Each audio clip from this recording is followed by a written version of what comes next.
The girl's fingers hovered over the chipped, weather-worn street piano as if afraid the keys might burn her.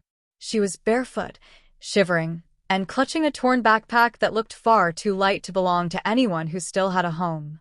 People passed her without a glance, busy, hurried, wrapped in their own worlds.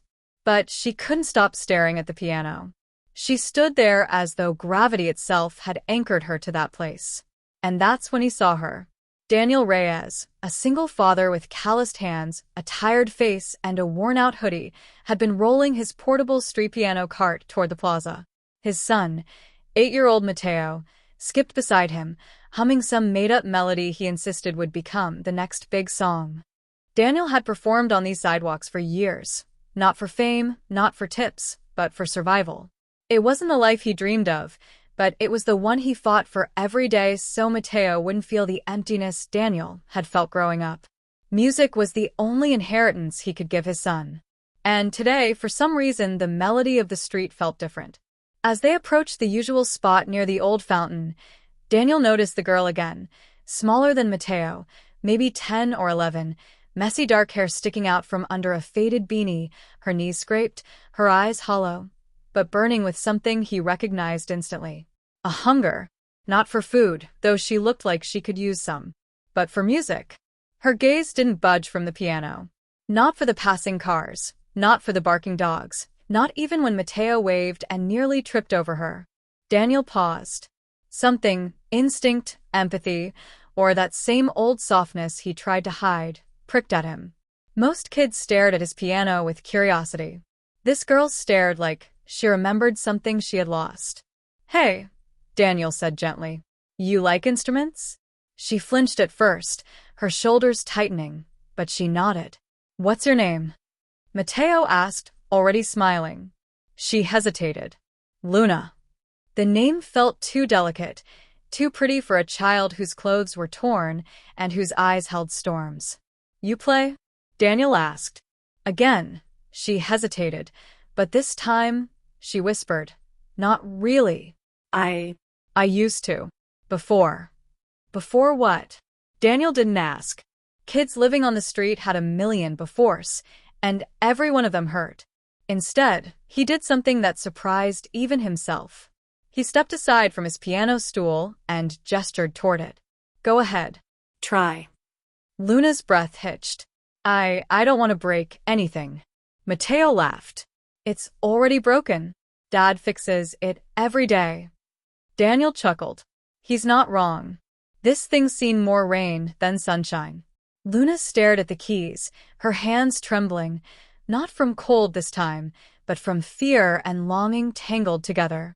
Finally, she approached, touching one key with the gentleness of someone scared to wake a sleeping giant.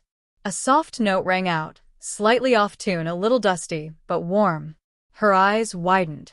She pressed another, then another, then a simple scale, hesitant, uneven, but undeniably familiar. Daniel's brows lifted. That wasn't the playing of someone who used to dabble. Someone had taught her once, really taught her. Her left hand was weak, but her right had memory. "Do you want to learn again?" Daniel asked quietly. Luna's throat bobbed. "I don't have money." "I didn't ask for money," he said, pulling a foldable crate for her to sit on. "Just sit. Let's start slow." When she sat down, her posture changed, straightening, focusing, bracing herself. And as Daniel guided her fingers, gently repositioning them, she absorbed every word like a child starved not just for music, but for kindness. People began to notice. A homeless man teaching another homeless child, just another story they would forget by evening. But today, something shifted. As Luna played her first simple melody, a shaky, uneven pattern, Daniel saw it. The moment a child remembers they're not worthless. Mateo clapped enthusiastically. "You're so good." Luna flushed, a weak but real smile flickering. Daniel leaned closer. "Who taught you before?" She stiffened. "My mom, she used to. Before she left." Daniel's heart sank. "Left." Luna nodded, blinking fast. "She said she'd come back. But she didn't." A familiar ache hit Daniel like a punch. He knew abandonment. He knew what it did to a child. Well, he said softly, you're not alone today. And as long as you're here, you can play. Luna blinked at him. No adult had spoken to her like that in months. Maybe years. The plaza wind carried her hair across her cheeks as she pressed the keys again, this time with more confidence. What Daniel didn't know, what he couldn't have known, was that across the street, inside a sleek black SUV with tinted windows, a woman had stopped her car and lowered the window. A woman with diamond earrings, a polished business suit, and eyes that widened the moment she heard that fragile melody drift across the plaza. A melody she herself had taught to a little girl, her little girl. The world was about to change for all three of them. The billionaire hadn't meant to stop her car. She hadn't meant to roll down her window. She hadn't meant to freeze completely the moment she saw the girl's face. But when the melody drifted through the air, the very same lullaby she used to hum to her daughter at bedtime, the one she had composed on gentle nights long before her world became boardrooms and hostile takeovers, her heart slammed against her ribs. It couldn't be. It couldn't. Her driver, confused, glanced back. Ma'am? Should I continue? No, she whispered, barely audible. Wait. Her eyes stayed locked on the girl, the thin frame, the familiar hair, the little upturned nose. She'd imagined this moment 1,000 times in her nightmares and daydreams. But every time she got close, the trail would run cold. Every person she hired, every search, every lead, nothing. Yet here, on a random street corner, sat a child playing her song. Her child. But she didn't step out. Not yet. Because the question that had haunted her for 3 long years thundered louder than her heartbeat. What if she was wrong again? What if it wasn't her daughter, but just another ghost of the past wearing her features? She couldn't survive another false hope. But Luna, unaware of her mother watching, kept playing, her fingers stumbling but determined. And beside her, the man teaching her didn't look like the kind of person who exploited kids or used them for sympathy tips. He didn't look manipulative or dangerous or greedy. He looked tired. Kind. Protective. The billionaire, Isabella Knight, clenched her manicured hands until her knuckles whitened. She had spent years building companies, fighting men twice her age in boardrooms, investing in causes the world dismissed. She was known for being composed, brilliant, untouchable. But right now, she felt like the same broken woman who had woken up one morning to find her child gone, stolen by the man she once trusted. And she had never gotten her back. Because he'd vanished with Luna, disappearing into cities, shelters, alleyways, and abandoned houses. Luna's father had been a master of hiding, a drifter, a manipulator.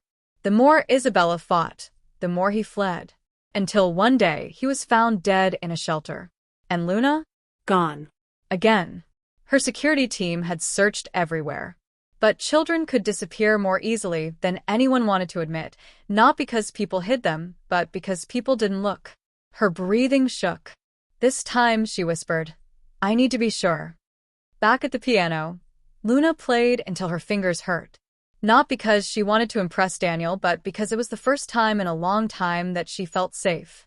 The first time she didn't feel like a burden or a problem someone needed to move along. Daniel corrected her posture gently. Relax your shoulders. Don't force the keys. Luna nodded, trying. Sorry. No sorry, he said. Music isn't about perfection. It's about feeling. Mateo chimed in. Dad says even if you mess up, it's still art. Daniel smirked. Maybe not good art, but art. Luna giggled, a sound she hadn't made in months. And Daniel's heart squeezed at the sound. Do you live around here? Daniel asked carefully, not wanting to pry, but needing to understand. Luna hesitated. I sleep where it's safe. Mateo frowned. Safe like where? Sometimes behind the bakery, she admitted. They throw away warm bread at night. Daniel tried not to react. He didn't want to show pity. Pity broke children. What they needed was stability. He nodded slowly. You hungry now? Her stomach growled so loud she jumped, embarrassed. Mateo grinned. That means yes. Daniel reached into his bag and pulled out a sandwich. one he had saved for himself. He handed it to her without hesitation. Eat. Luna stared at the sandwich like it was treasure. But then you won't have food. I've gone hungry before, Daniel said softly. You eat. Luna's eyes filled instantly. Not with gratitude, but with something much deeper. Trust. She took one bite and stopped, overwhelmed. Thank you. Mateo beamed. Now you have to play again. It's the rule. Luna laughed weakly and placed her fingers back on the keys, and that's when the billionaire finally made a move. Because when Luna shifted, a small birthmark on the side of her neck became visible. A tiny crescent-shaped mark Isabella had kissed every night. The world seemed to tilt. Her driver flinched when she suddenly said, "Stop the car." "Yes, ma'am." "And stay here until I return." "Of course." Isabella stepped out, her heels clicking against the sidewalk like soft strikes of thunder. People glanced at her, her expensive coat, her presence impossible to ignore. But she didn't care about the spectators. Her eyes were locked on the girl. Daniel noticed her approaching first. Women dressed like her didn't usually walk up to street musicians. He straightened, confused.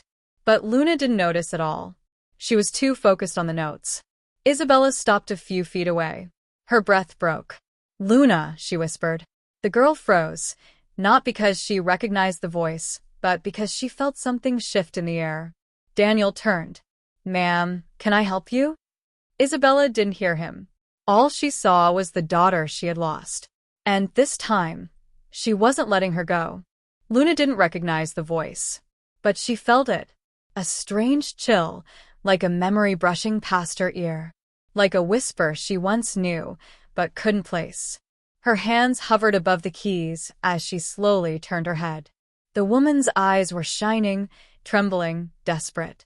Daniel had seen a lot on the streets: anger, pity, irritation, judgment. But this was different. This woman looked like she had just found something precious she thought was gone forever. "Ma'am," he said carefully. "Do you need something?" Isabella blinked, as if only now becoming aware of Daniel and Mateo. She swallowed hard, gathering herself, smoothing the tremor out of her voice. "I heard the music," she said, not untruthfully. "Your daughter is very talented." Luna stiffened, flinching at the word daughter. Mateo corrected her immediately. "She's not our sister. She's our friend." Daniel shot him a look, but smiling slightly. "Mateo, give her a minute." Isabella's eyes stayed glued to Luna, her breath shaking again when she saw the birthmark, clearer this time. Every instinct in her body screamed the truth, but truth without proof could destroy her again. She'd learned that the hard way. "Luna," she said softly, tasting the name, her daughter's name, on her tongue again after years of silence. Luna's brows furrowed. How do you know my name?" Isabella's throat closed. She tried to answer, but words tangled in grief and fear. "Because I named you. Because I held you as a baby. Because I never stopped looking for you." But saying that now, without proof, without knowing what this child had been through, would be reckless, selfish even. Daniel noticed her hesitation, and the way Luna shrank, confused, tense. "Ma'am," he said gently, stepping just slightly in front of Luna. "She's been through a lot. Please don't scare her." Isabella blinked, startled. She finally really looked, at Daniel. A worn hoodie, rough hands, tired eyes that had seen more nights than rest. He wasn't threatening her. He was protecting the girl. And something inside her softened. "I'm not here to frighten her," she said quietly. "I just recognized the melody she played. I wrote it years ago." Daniel raised an eyebrow. "You composed that lullaby?" Isabella nodded, almost imperceptibly. "For my daughter." Luna's eyes darted between them, her small fingers curling. "I don't remember much," she said hesitantly. "Just some music sometimes. And my mom's singing." Isabella's heart all but burst. "You remember her singing?" she breathed. "A little," Luna whispered. "But her face, I can't see it anymore." Isabella's composure wavered like a candle in the wind. Daniel stepped in again, careful but curious. "How do you know this song?" It's not exactly mainstream. Isabella took a breath, centering herself. Years of boardrooms had taught her how to speak clearly even when her heart was screaming. It was never released, she said. It was a private piece. Only one child ever heard it. Daniel stared, realization hitting him slowly, heavily. You think Luna is my daughter? Isabella finished, her voice cracking. Yes. The words hung in the air like a lightning strike. Luna's mouth fell open. I don't have a mom. Isabella flinched. You do. You always did. Luna shook her head, confused. My dad said she left us. He said she didn't want me. Mateo gasped. What? Who wouldn't want you? Isabella's breath collapsed. She pressed a hand to her chest, as if holding herself together. Luna, sweetheart, none of that is true. Luna stepped back, overwhelmed. I don't understand. Daniel knelt beside her softly. It's okay. You don't have to understand everything right now. He looked up at Isabella with a mixture of sympathy and firm caution. Ma'am, if what you're saying is true, you can't just drop that on her. She's had people appear and disappear all her life. Please go slow. Isabella swallowed hard. I know. I'm sorry. I'm not here to force anything. But her eyes kept returning to Luna, drinking her in. Every movement, every breath. Can I sit? She asked quietly. Daniel nodded, motioning to the bench near the fountain. Isabella sat down, her entire body trembling beneath the weight of closeness. Luna hesitated, inching closer to Daniel. Is she mad at me? Isabella's breath broke again. No. Never. Not in any universe. Daniel placed a hand on Luna's shoulder. Why don't you play something else? Something new. Luna nodded slowly, pressing a shaky chord. Isabella closed her eyes, her tears finally falling, not loud, not dramatic, just quiet drops sliding down cheeks used to being unreadable. To an outsider, it looked like a woman listening to street music. But Daniel, watching closely, saw a mother memorizing her child's face again after years of nightmares. When Luna finished, Isabella whispered, Can I ask where you've been living? Luna shrank. Around. She's been alone, Daniel said gently. We only met her today. Isabella nodded, her jaw tight with pain. Then Luna asked quietly, Why were you looking at me like you know me? Isabella inhaled sharply, gripping the edge of her coat. Because, she whispered, voice trembling, breaking, I think you're the little girl I've searched the world for. Everything went silent. Luna's eyes widened. Daniel's breath caught. The plaza, no longer just a street corner, had just turned into the place where a missing child's past was beginning to rise back from the ashes. Luna didn't run. She didn't cry. She didn't throw herself into the woman's arms. She simply froze. Not the kind of freeze that came from fear, but the kind that came from a mind trying to rearrange broken memories like pieces that never quite fit. A mother she couldn't remember. A lullaby she somehow knew. A stranger crying her name like a prayer. Daniel could feel Luna trembling through her thin jacket. Instinctively, he shifted slightly in front of her, not blocking Isabella, but creating a soft barrier, a safe space.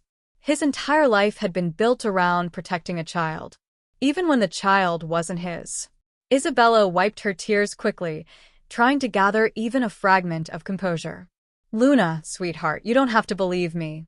Not yet. Not until you're ready. But I'm not mistaken. Luna's lips parted. But my dad said. Isabella swallowed, pain twisting her features. I know what he said. But he wasn't well. And he was scared. His choices, her voice cracked. They weren't your fault. Luna stared, searching the woman's face, trying to find something, anything, that felt familiar. But the years had built walls. Streets had hardened her. Fear had been her only compass. She didn't know what a mother was supposed to look like anymore. Daniel rested a hand on her shoulder. You're safe, he murmured. Isabella nodded, her voice barely audible.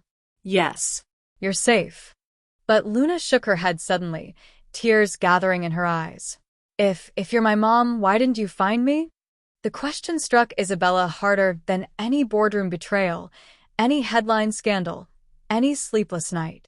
I tried, Isabella whispered, voice shaking. Every day. I hired investigators. I searched cities. I plastered your photo everywhere. I chased every rumor, but he kept you hidden. And when they found him, when they told me he was gone, her words faltered. There was no sign of you. Nothing. You were just gone again. Luna blinked rapidly, confused, small, scared. He didn't let me talk to people. He said no one wanted me. Isabella's hand flew to her mouth as a silent sob escaped. Daniel exhaled slowly, anger and empathy mixing in his chest. Ma'am, she's been through things even adults wouldn't survive. I know, Isabella said, her voice thick. And I can never undo that. But I'm here now. I'm here. Luna stepped back, not running, but grounding herself. I don't know you. And there it was, the truth that cut deepest. Isabella nodded, tears falling openly now. I know. That's my fault. And I will spend the rest of my life proving otherwise if you let me. Matteo, who had been silent until now, moved closer to Luna. You don't have to decide today. Me and Dad didn't know each other at first either. But then we did. Luna looked at him, eyes trembling. She says she's my mom. And she might be, Matteo said with surprising wisdom for an 8-year-old. But you can take time. Dad says hearts take time to heal. Like broken bones. Daniel smiled faintly. I do say that. Isabella watched all of this with awe and gratitude, two emotions she hadn't felt in a long, long time. Her gaze softened on Daniel. You've been kind to her, she said. Thank you. Daniel shook his head. Anyone with eyes can see she needed someone. Isabella's eyes glistened. Some people look away. Then their eyes are broken, Matteo declared. Despite everything, all three adults almost smiled. Then Isabella inhaled. Luna, can I show you something? Luna hesitated, muscles tight with uncertainty. What? Isabella reached into her bag with trembling fingers and pulled out a small, weather-worn photo. She held it out but didn't step closer. You don't have to take it, she said softly. Just look. The picture showed a much younger Luna, a toddler, sitting in a woman's lap. Her tiny hands were pressed on piano keys. The woman in the picture had the same soft eyes, the same gentle smile as Isabella. Luna's breath hitched. Daniel leaned in slightly, stunned. That's you, Isabella whispered. Your little hands never stopped moving that day. You kept saying, again, Mommy, again. You loved the piano. You loved music. Luna stared and stared, eyes darting between the photo and the woman in front of her. That's you singing to me? She whispered. Isabella nodded slowly. That's me. Then why can't I remember?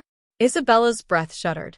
Because memories are fragile, and trauma buries them deep to survive. Luna pressed a trembling hand to her forehead. I want to remember. I want to know if this is real. It is, Isabella said. But I'm scared, Luna whispered.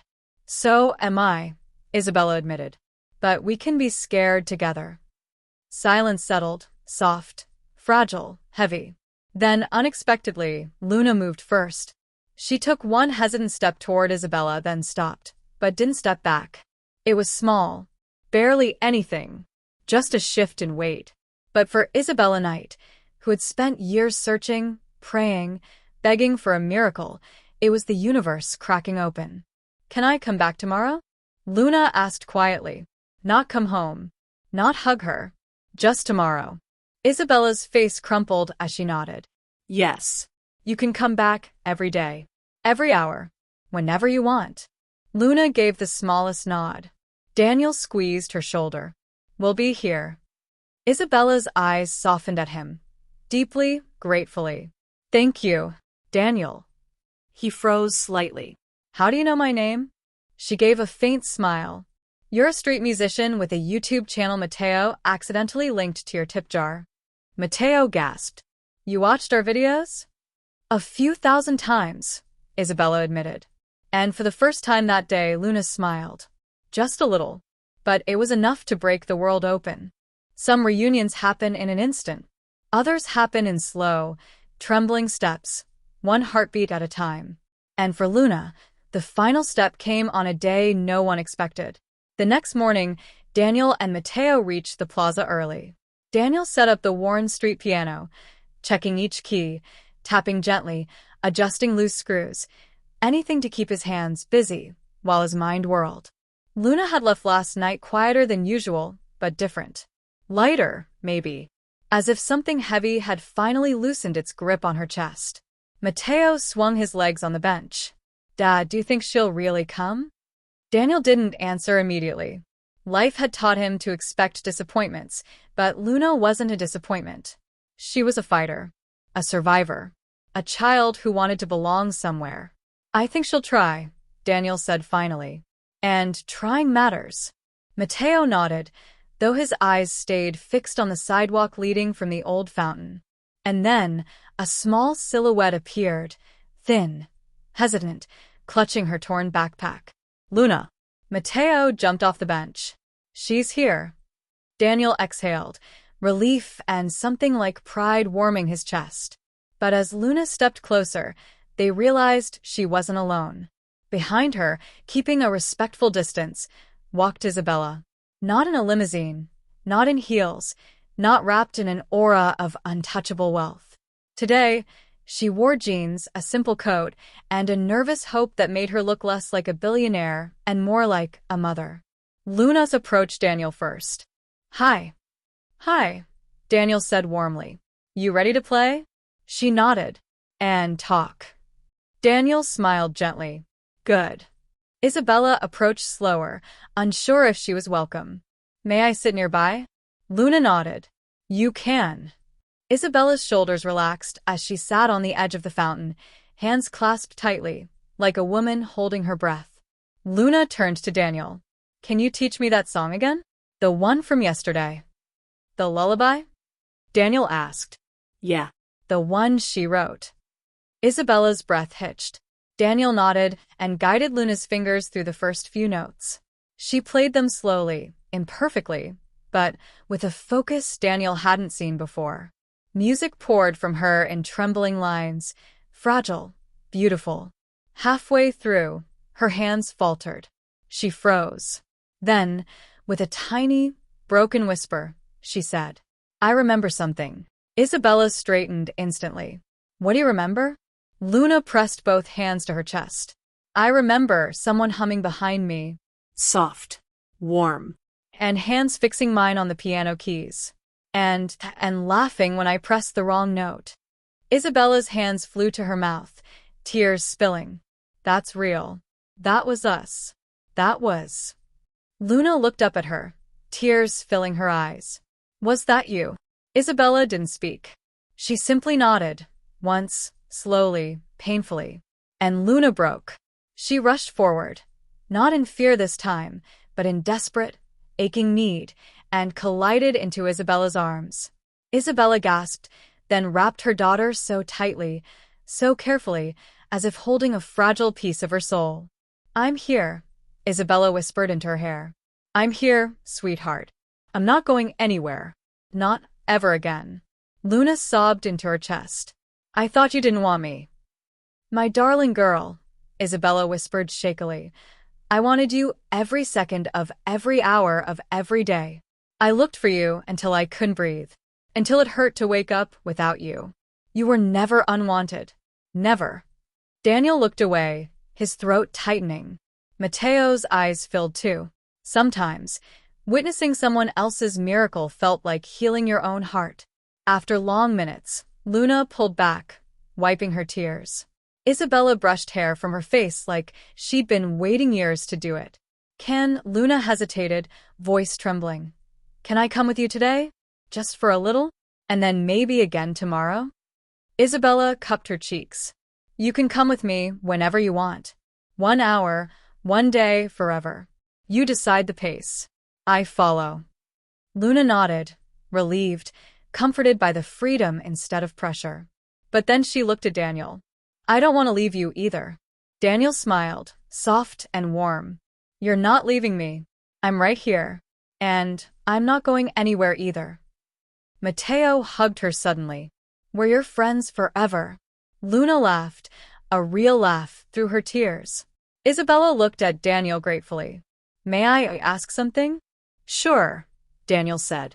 Would you continue teaching her piano? Even when she comes home with me?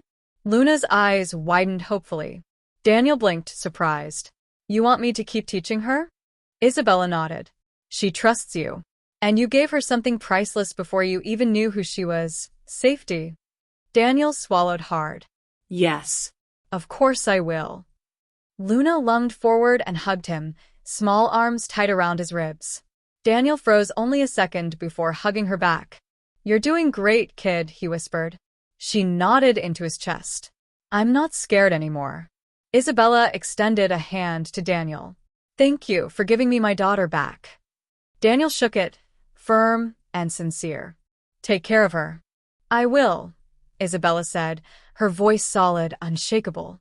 And as they walked away, Luna between them, holding Isabella's hand with one and Daniel's with the other, it hit everyone in the plaza. Some families are born, some are rebuilt, and some, like this one, are found by fate, music, and a battered street piano that changed everything.